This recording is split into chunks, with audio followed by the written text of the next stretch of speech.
Hello everyone. So in this lab exercise, I'm going to give you an introduction to Azure networking. And this is a complete hands-on lab on Azure networking introduction. And within this lab exercise, we are going to create virtual network and subnets. We're going to create DNS settings in Azure, and we are going to create a couple of virtual machine placed under these virtual network. And we're going to use the global VNet peering to connect these two resources. And let's go and do that. Let us go ahead and create those virtual networks and the subnets we talked about. You can create these resources in multiple places.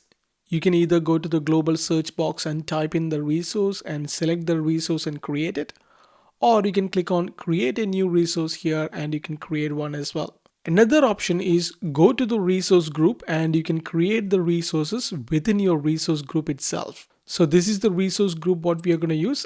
I'm going to click on create here to create our first resource. So within the search box, type in virtual networks and click on create. Make sure you have your right subscription selected and the resource group. For the resource group, you have another option. You can create a brand new one if you choose to do so. So we're going to select an existing one. The first VNet we are going to create is for the core services. And within the core services VNet, we're going to create these subnets as well. One for the gateway, one for shared services subnet, database subnet, and public web services subnet. The region we are going to pick is East US, and the network address range is 10.20.0./16. So let's keep East US as the region. That's what we want. And click next for IP addresses. Under the IP address tab, you can see by default the range which is given is 10.0.0.0/16. We are changing it to 10.20.0.0/16. This is going to give us enough IP address. Scroll down until you find add subnet. Click on add subnet. The first subnet we are going to create is gateway subnet. So give a name for your gateway subnet, and the subnet IP address range is 10.20.0.0/27. We're going to leave rest of the information as default as of now. We're not going to select any NAT gateway or any service endpoints. We'll come back to those later. At the bottom, click on add. Now we have created the first subnet. Click on add subnet again, and this time we're going to create shared services subnet. Give a name for your shared services subnet, and subnet address range is 10.20.10.0/24. Again, click on add. Now we have our two subnets created. One more time, hit on add subnet. This time add the database subnet and give the address range as what we want, which is 10.20.20.0/24. Click on add. And the fourth subnet we are going to create is public web service subnet. And the IP address range we are going to give is 10.20.30.0/24. And click on add. Now we have all the subnets we need to create for the core services virtual network.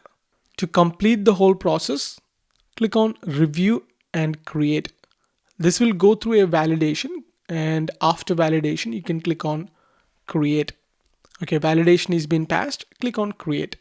All right, so our deployment is completed. Click on go to resource to see the VNet you created and the subnet.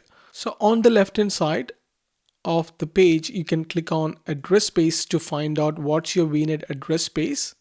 And you can click on subnets to find all the subnet you just created and the available IP address within those subnet.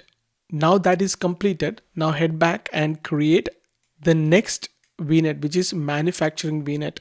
And within that, we are going to create this VNet in West Europe, and the IP address range is 30.0 instead of 20. And we are going to create another 4 subnets within the manufacturing VNet. So I'm going to go back to home. This time, click on create a resource. I'm going to type in virtual networks and select the virtual network. Click on create, and I'm going to select the existing resource group we've been using. Under name, I'm going to give this time manufacturing VNet, and the region, instead of East US, we're going to select West Europe. So select the region and go to IP addresses. So this time instead of 10.0, we are going to put 10.30.0.0/16. And after that, click on add subnet. The first subnet is manufacturing system subnet, and the IP address is 10.30.10.0/24. Click on add another subnet. This time it is sensor subnet 1, and the IP address is 10.30.20.0/24. Click on add the third subnet. The third subnet is called sensor subnet 2, and the address is 10.30.21. Click on add, and the last subnet is sensor subnet 3, and the IP address range is 10.30.22.0/24, and click on add. So we have all the subnets created or needed for the manufacturing VNet. Click on review plus create. After the validation, click on create. While that is happening, let's look at the third requirement. The third requirement is to create a research VNet in Southeast Asia, and the IP address range is 40. And we only need to create one subnet in the research VNet. So let's go ahead and do that. Alright, so our resource is created. Let's quickly check the subnet. Yep, all of the subnets required is created. Now I'm gonna go back to home and this time search for virtual network. Click on create a virtual network. I'm gonna select an existing resource group we've been using, and under name we're gonna give research VNet. That's our third VNet we are gonna create. Under region, this time we have to place it in Southeast Asia. So select Southeast Asia as the region. Go to IP addresses. The range this time is 10.40. So type in 10.40.0.0/16. Scroll down till you find the subnet. You don't have any subnet by default. And create your first subnet. The subnet is research system subnet, and provide the subnet address range. And click on add. Click on review plus create. After the validation, click on create. Let's go to resource and check the address space, which is 40. That is what we wanted.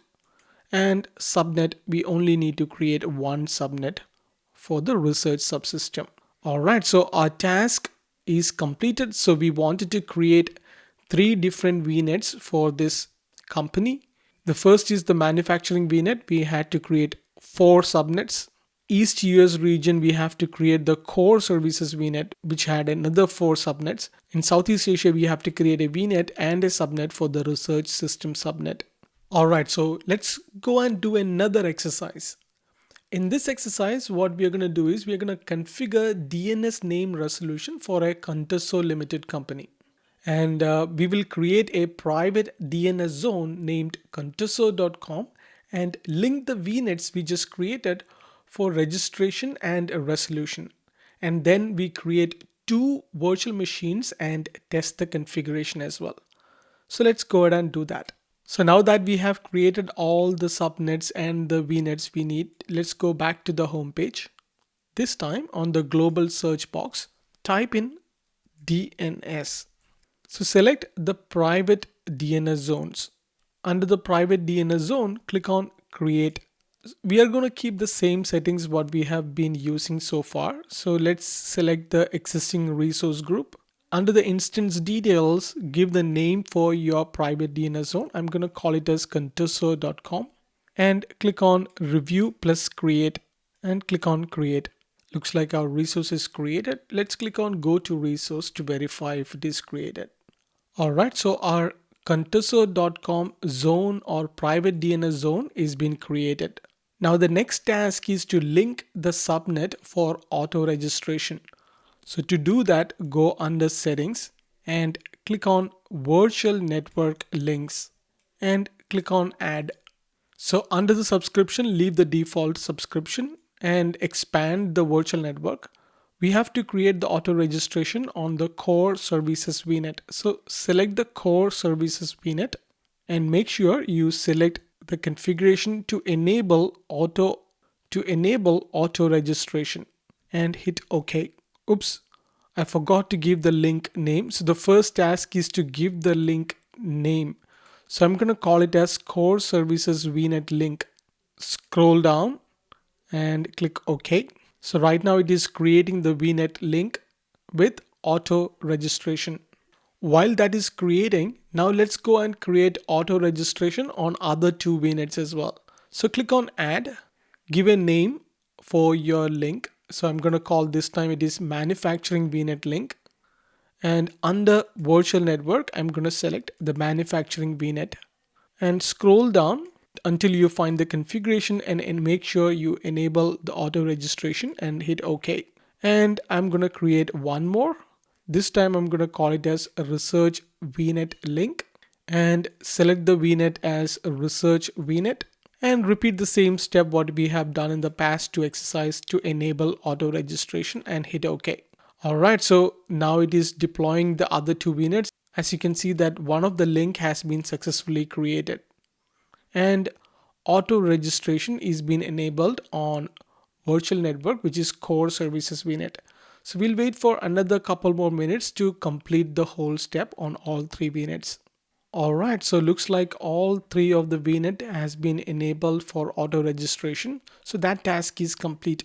Now we have completed by creating the private DNS zone. We created the link subnet for auto registration. The next task is to create a virtual machine to test the configuration. So let's go ahead and create a virtual machine. So we're going to create the virtual machine using the PowerShell. So I'm going to use the Cloud Shell. You can find the Cloud Shell by clicking on this Cloud Shell icon. So you can create a virtual machine in multiple ways. I have created many videos in the past showing you how to create the virtual machine using the GUI. So right now I have a template, so I'm going to use the template to create it. Alright, so the deployment of the virtual machine is being executed. So let's go to virtual machine and see if we can find anything. Yep, we can see that there are two VMs is being created. One is a test virtual machine 1 and test virtual machine 2. Both are created under the resource group we just talked about. And both of these virtual machines are in East US. Right now it is been creating. You can see other details like what's the size of the virtual machine. Alright, so both the virtual machines are created. You can see the status changed from creating to running. That means the virtual machine is created. So let's go and verify the records are present in the DNS zone. So on the Azure portal, let's go to the private DNS zone. Select the private DNS zone we just created. Click on the overview tab and scroll down. Now you should be able to see both the test VM, which is automatically registered here, and it has the A record and the value, which is IP address, which is registered for these VMs. Now that is been completed. Now let's go and connect to test the VMs using the RDP connection. So go to virtual machines, select one of the virtual machine, which is I'm going to select test VM1, and at the top click on connect. So I'm going to connect via RDP. So click on RDP. So you can connect the RDP via public IP address. So click on download RDP file and click on open, connect. Provide the username. The username is test user and the password and hit OK. Yes. Now that our test VM1 is launching, I'm going to go and connect to test VM2 as well. Go back to the virtual machine. This time click on test VM2. Click on connect, download RDP file. Make sure you select the public IP address and click on download RDP file and open the VM2 RDP file. Click on connect. Provide the username, put the right password and hit OK. Yes.